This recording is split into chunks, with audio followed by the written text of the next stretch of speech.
朋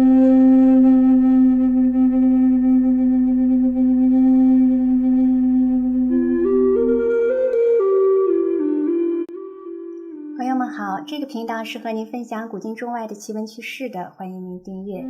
咱们接着前面讲的，美国女医生马洛·摩根跟着澳洲原住民在沙漠里徒步漫游了3个月，风餐露宿。经过种种考验之后，原住民决定带他参观他们居住的神秘洞穴，并向他披露了千万年来在他们部落中代代相传的宇宙和人类的秘密。他们说，在宇宙的太古时期，也就是原住民所称的幻梦期 （Dream Time）， 宇宙还是一片黑暗的混沌。神创造了光，让第一道光打破了无边无际的黑暗。接着，他在太虚中放置了许多圆盘，让它们在天上旋转。我们的地球就是其中之一。那时候的地球表面光溜溜，没有树，没有花，就连微风也没有，没有声音，一片死寂。后来，神将知觉赋予每一个星球。于是地球上产生了水、土地、空气，生命的最初形式出现了。接着神创造了人类。马洛认为这原住民说的神类似于白人说的上帝，但是他们心目中的神不像耶稣和释迦牟尼有具体的形象，他们认为的神没有体积、形貌和重量，是能量、创造力、精纯的元气、爱和无边无际的存在。原住民有许多传说中提到彩虹神，更确切地说呢，是一种能量，像一道曲折前行的光，可以嗖的一下进入不同的物体中，包括植物、动物、人类，甚至石头。进去之后，这些物体就有了生命。马洛认为这个彩虹蛇可能指的是灵魂，那么按照中国道家的说法，更像是元神或者食神。这种说法恰好和中国人讲的万物皆有灵不谋而合了。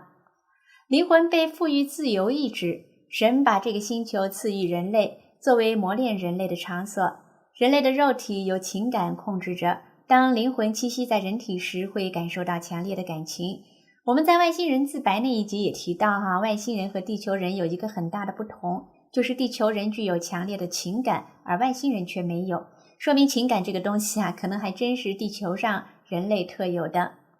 然后就进入了太古时期的第2个阶段，天地初期，地面上万物还不齐备，早期的人类受情感所控制，无法自控，看见闪电都害怕，而且说生气就生气。充满忧虑、贪婪和欲望的早期人类完全背离了宇宙的法则，于是早期人类就被毁灭了，只留下了一堆石头、一条瀑布、一座山崖等等。这些东西如今还在世界上。这个过程中，大陆也一分为2，后来又慢慢分离成不同的大洲。劳拉西斯包含地球北部几个大洲，贡旺纳兰涵盖澳洲、南极、印度、非洲和南美。6500年前，印度和非洲脱离南部大陆，自立门户。大陆板块就慢慢形成了我们现在这个样子。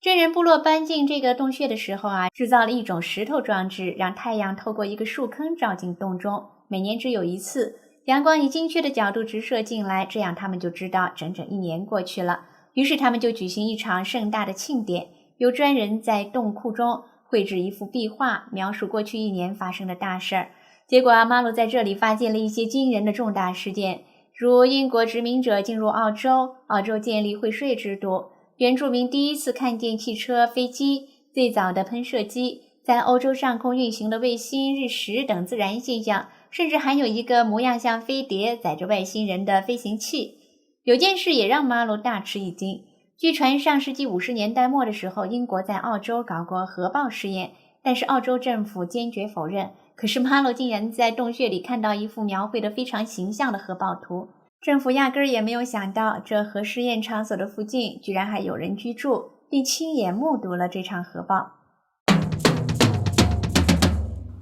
马洛获准进入洞窟中防卫最严密的洞室，这个是他们部落最神圣的地点。大家知道一种名贵的猫眼宝石吧？这个精心营造的洞府四壁满满的镶嵌着名贵的猫眼宝石，火把的光晶猫眼石从墙壁、地板和天花板折射出来，缤纷灿烂，让人觉得好像进入了一座水晶宫。真人部落在这儿冥想，和上苍正式的直接的沟通。他们说他们的天人交流和祷告是不同的，祷告是透过外在的语言对精神世界有所追求，而他们所做的正好相反，他们静静聆听，他们清除心中的杂念，等待接纳上苍的讯息。这样做的原因是你只顾自己说话，就听不到神的声音了。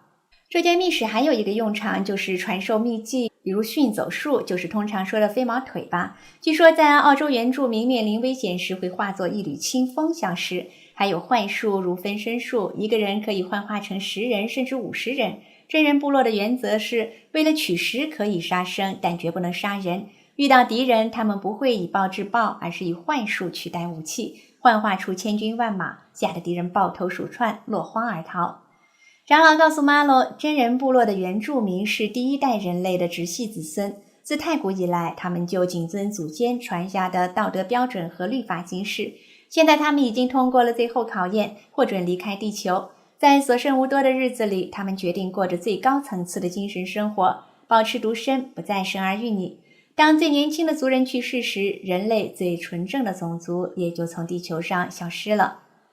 但是其他人类渐渐放弃原有的行为准则，变得贪婪和自私，信仰体系和价值观念变化很大，到后来就成了不折不扣的变种人。比如不能居住在空旷的环境中，多数人到死都没尝过赤身淋雨的滋味，消化系统也退化了，什么都得深加工，吃的非自然食物远远多过自然食物。更不像话的是，他们居然对基本食物和空气中的花粉产生过敏。更糟糕的是，变种人目光短浅，他们以自己的寿命来衡量时间，不顾人类的未来，对环境大肆破坏。他们追求权力和物质，生活在恐惧中，把生命花在肤浅的、虚假的、昙花一现的、滋味甜美的、外表好看的事物上，对充实精神生活和培养永恒的灵性却不屑一顾。他们请马洛告诉人类，希望人们会认真检讨自己的行为和价值观念，停止破坏地球，停止互相残杀，也希望更多人觉悟，加入拯救世界的行列。